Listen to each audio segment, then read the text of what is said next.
Assalamualaikum warahmatullahi wabarakatuh. Kali ini kita akan membahas Intan Pariwara kelas 12 bab metabolisme sel uji kompetensi 1. Mari kita simak bersama-sama.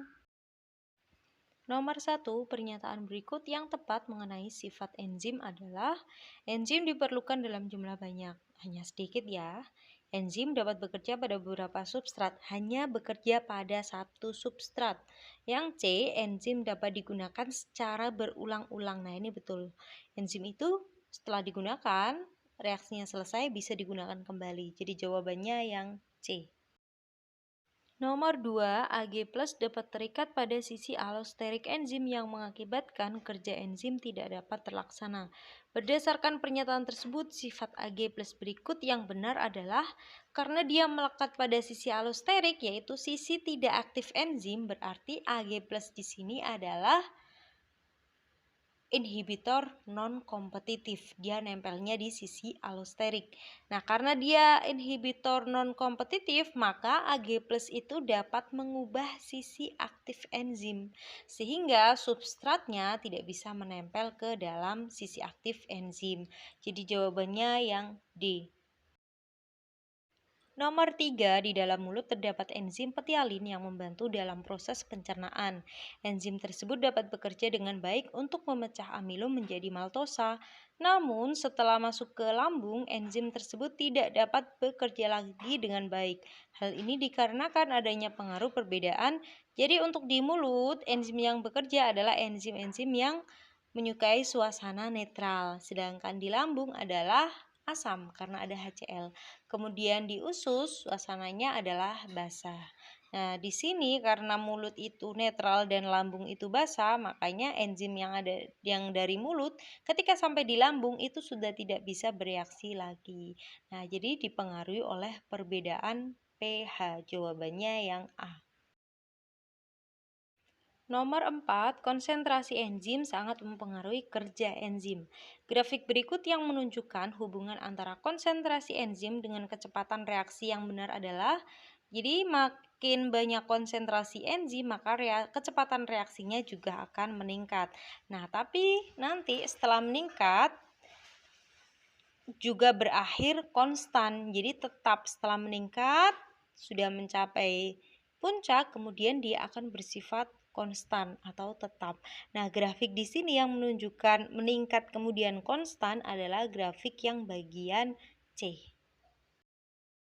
Nomor 5, perhatikan beberapa senyawa yang terdapat pada enzim kompleks berikut. Senyawa yang termasuk dalam kofaktor ditunjukkan oleh angka. Jadi untuk kofaktor berarti dia ion-ion atau senyawa anorganik. Nah, senyawa anorganik di sini ditunjukkan oleh Zn2+, kemudian Mn2+, dan Na2+. Ini termasuk ke dalam kofaktor. Lalu untuk yang NADH dan vitamin itu termasuk ke dalam senyawa organik. Jadi di sini jawabannya yang D.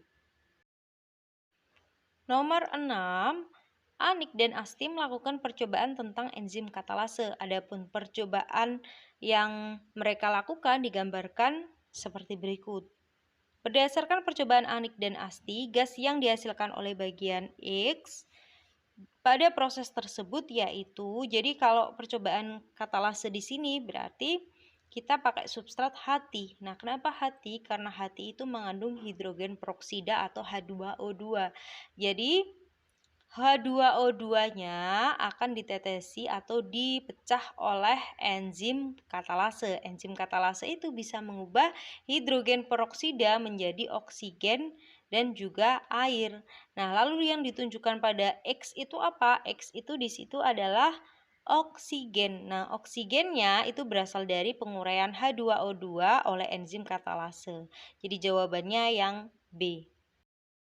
Nomor 7, perhatikan grafik berikut.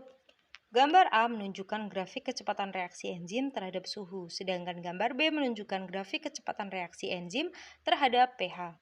Berdasarkan kedua grafik tersebut, analisis yang benar mengenai enzim pepsin pada lambung manusia ditunjukkan oleh grafik. Pepsin itu adalah enzim yang bekerja di lambung. karena dia bekerja di lambung, otomatis pH-nya di sini dia harus pH yang asam. Nah, pH yang asam itu ditunjukkan pada grafik yang B, bagian nomor 3. Di situ pH optimumnya adalah 2. Berarti tepat ya di sini. Cocok untuk pepsin yang bekerja di lambung. Lalu untuk suhunya sudah pasti tidak mungkin suhu tinggi. Suhu optimumnya pasti yang nomor 1. Jadi di sini jawabannya adalah 1 dan 3. A. Nomor 8, perhatikan beberapa pernyataan berikut. Ciri-ciri inhibitor kompetitif dan inhibitor non-kompetitif secara berurutan dalam tabel adalah, jadi di situ untuk yang nomor 1 berikatan dengan sisi allosterik. Kalau allosterik berarti di sini inhibitor non-kompetitif. Yang nomor 2 berikatan dengan sisi aktif. Kalau sisi aktif berarti kompetitif. Tidak mengubah sisi aktif enzim, ini juga kompetitif. Yang nomor 4 mengubah sisi aktif enzim berarti non-kompetitif. Struktur berbeda dengan substrat. Nah, ini juga non-kompetitif. Yang keenam, strukturnya mirip dengan substrat. Karena strukturnya mirip dengan substrat, berarti di sini dia adalah kompetitif. Nah, maka jawaban yang paling tepat untuk yang inhibitor kompetitifnya adalah nomor 2, 3, dan juga 6. Sedangkan non-kompetitifnya 1, 4, dan juga 5. Jadi jawabannya yang D. Nomor 9, perhatikan grafik enzim berikut. Pernyataan yang tepat mengenai grafik pada gambar tersebut adalah, jadi di situ kelihatan ya, sebuah reaksi ketika tanpa enzim itu akan membutuhkan energi aktivasi lebih banyak dan reaksinya juga semakin lambat. Tapi ketika ada enzim, energi aktivasi yang digunakan itu lebih sedikit dan reaksinya juga lebih cepat. Jadi di sini jawabannya adalah yang B. Nomor 10, Hendy dan Rika melakukan percobaan untuk mengetahui pengaruh aktivitas enzim katalase dengan menyediakan 5 tabung reaksi berisi larutan H2O2 dengan berbagai konsentrasi. Pada tiap-tiap tabung ditambahkan 1 potong hati ayam segar. Banyaknya gelembung udara yang muncul diukur berdasarkan kenaikannya dalam tabung reaksi. Hasil pengamatan yang diperoleh Hendy dan Rika sebagai berikut. Jadi jumlah potongan hatinya semuanya sama, ada 1. Yang berbeda di sini adalah konsentrasi H2O2-nya. Dari mana konsentrasi H2O2-nya berbeda? Untuk yang A, H2O2-nya 0, sedangkan aquadesnya sampai 10 mili. Sedangkan tabung reaksi yang terakhir, yang E, H2O2-nya ada 10 dan aquadesnya 0, berarti semakin pekat nih enzimnya. Bukan enzim, substratnya. Nah, di situ kelihatan kenaikan gelembung udaranya, semakin tinggi substratnya, semakin tinggi H2O2-nya, maka kenaikan gelembungnya juga semakin tinggi sampai dengan 8,5 cm. Nah, berdasarkan hasil pengamatan tersebut, kesimpulan yang dapat dibuat oleh Hendy dan Rika adalah, berarti di sini kerja enzim katalasenya dipengaruhi oleh konsentrasi substrat. Makin banyak konsentrasi substrat, kecepatan reaksinya juga semakin cepat. Jawabannya yang B.